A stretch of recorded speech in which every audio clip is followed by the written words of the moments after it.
Everyone and welcome to instant biology by doctor Neelap. इस समय मैं आईआईटी जम्मू की वेबसाइट के ऊपर हूं। अगर आपको वेबसाइट का आइडिया नहीं है तो आप यहां से देख सकते हैं iitjammu.ac.in। यह है वेबसाइट। इस वेबसाइट के पीछे आने की वजह यह है क्योंकि यहां पे इस इंस्टीट्यूट ने applications for PhD programmes invite किए हुए हैं, यानी कि पीएचडी प्रोग्राम में आप अप्लाई कर सकते हैं यहाँ पे। और यहाँ पे bio science and bio engineering का एक डिपार्टमेंट है जहाँ पे पीएचडी आप कर सकते हैं। अगर आप इंटरेस्टेड हैं तो ये वीडियो लास्ट तक ज़रूर देखिएगा। इसमें किस तरीके से आप अप्लाई कर सकते हैं, क्या क्या इंपॉर्टेंट बातें आपको ध्यान रखनी है, वो सारी इस वीडियो में मैं बता रहा हूँ। एक बात और है, जो एप्लीकेशन की डेडलाइन है वो 15 मई है, इस बात को ज़रूर ध्यान रखिएगा।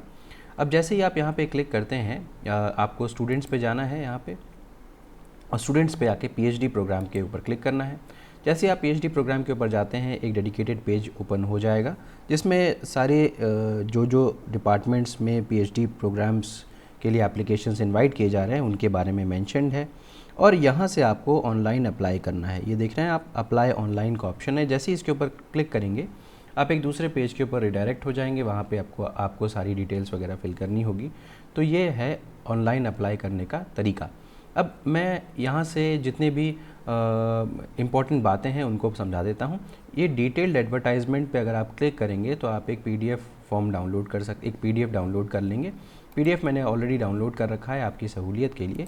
ये देखिए, IIT Jammu bio science and bio engineering में पीएचडी इनवाइट कर रहा है। तो यहाँ पे आप देख सकते हैं ये एरिया ऑफ रिसर्च के बारे में डिटेल्स के लिए आप यहाँ मेंशन कर सकते हैं। अभी मैं वो भी आपको दिखा दूँगा। अब कैटेगरीज ऑफ एडमिशन, यहाँ पे कई सारी कैटेगरीज़ में आप एडमिशन ले सकते हैं। पहला कैटेगरी है institute research student candidate full time, यानी कि आप इंस्टीट्यूट की फेलोशिप यहाँ पे उठाएंगे। दूसरा full time externally funded students, यानी कि यूजीसी, सीएसआईआर, जीपैट, इसके थ्रू अगर आप आ रहे हैं तो। नेक्स्ट एक्सटर्नल प्रोजेक्ट फंडिंग, यानी कि आपको बाहर कहीं पे आप काम करते हैं और उसके थ्रू आप आ रहे हैं। Off campus external, off campus part time और इंस्टीट्यूशनल स्टाफ, इतने तरीके से आप यहाँ पे अप्लाई कर सकते हैं।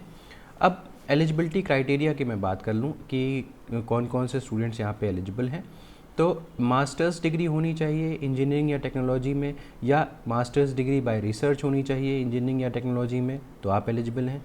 इसके अलावा मास्टर्स डिग्री इन साइंस है तब पर भी आप एलिजिबल हैं, लेकिन यहाँ पे आपको एक वैलिड गेट का स्कोर कार्ड आपके पास होना चाहिए, या आपके पास CSIR नेट होना चाहिए, JRF या LS, GPAT, NBHM, इसमें से कोई भी आपके पास अगर हो तो आप अप्लाई कर सकते हैं।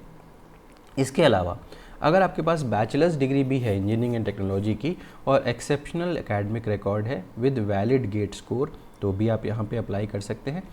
एग्जेम्पशन फॉर गेट, अगर आपने गेट क्वालिफाई नहीं किया हुआ है और आप किसी NIT या IIT या IITs या IISER, IISc से आपने अपना बैचलर्स किया हुआ है तो भी आप यहाँ पे अप्लाई कर सकते हैं। कैंडिडेट के पास मिनिमम लेकिन 8.0 CGPA होना चाहिए during the BTech programme. CSIR, UGC NET, LS lecturership can be used as a selection criteria if candidate qualifies the interview come selection process। मगर अगर आपके पास LS है तो भी आप यहाँ पे अप्लाई कर सकते हैं। तो आप इंस्टीट्यूशनल फेलोशिप के ज़रिए आप यहाँ पे आप PhD कर सकते हैं। ऑफ कैंपस एक्सटर्नल का मतलब ये हो गया कि अगर कोई एम्प्लॉई, रेगुलर एम्प्लॉई है गवर्नमेंट इंस्टीट्यूशन में, R&D में, तो वो अप्लाई यहाँ पे कर सकता है। उसके बारे में सारी डिटेल यहाँ मेंशन्ड है। Apart from that, off campus part time की बात करूँ तो पार्ट टाइम भी आप यहाँ पे PhD कर सकते हैं। अगेन ये रेगुलर एम्प्लॉई अगर किसी गवर्नमेंट इंस्टीट्यूशन में है या R&D ऑर्गेनाइजेशन में है तो इस तरीके से कर सकते हैं।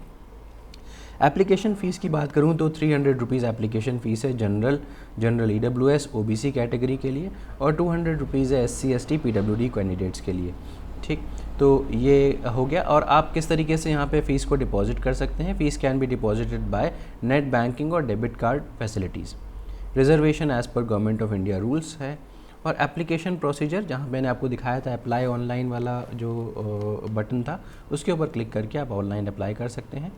कोर्स फीस और स्ट्रक्चर को जानने के लिए आप यहाँ पे क्लिक करेंगे तो कोर्स फी और स्ट्रक्चर आपको पता चल सकता है।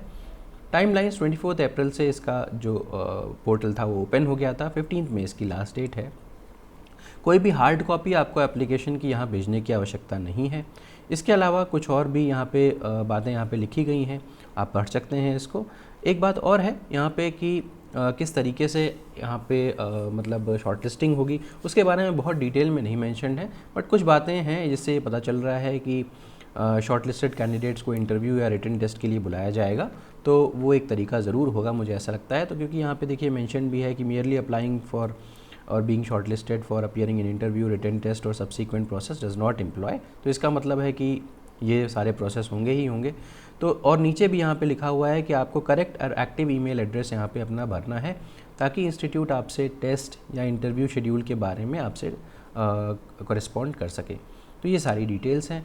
कोई भी स्कॉलरशिप तब तक स्टूडेंट को दी नहीं जाएगी जब तक वो फाइनल क्वालिफाइंग डिग्री या सर्टिफिकेट प्रोवाइड नहीं कर देता और वो वेरीफाई नहीं हो जाते। उसके बाद ही इंस्टीट्यूशनल फेलोशिप आप यहाँ से उठा सकते हैं।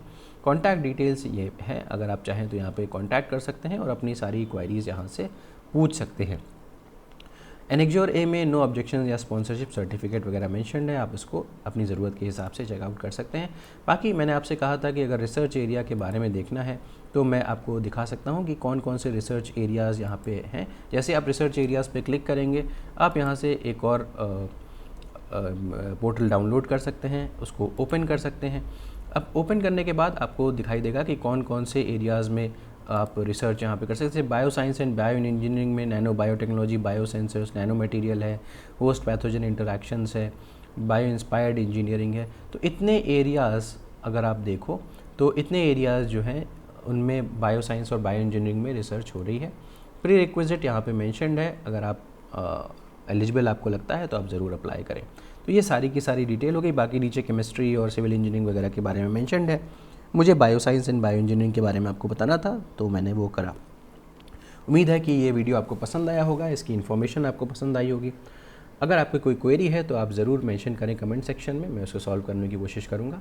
अगर ये वीडियो पसंद आया है तो इसे लाइक करिए, मेरे चैनल को सब्सक्राइब करिए, बेल आइकन को दबाना बिल्कुल मत भूलिएगा और अपने फ्रेंड्स के साथ ज़रूर शेयर करिएगा। Thank you so much, have a good day.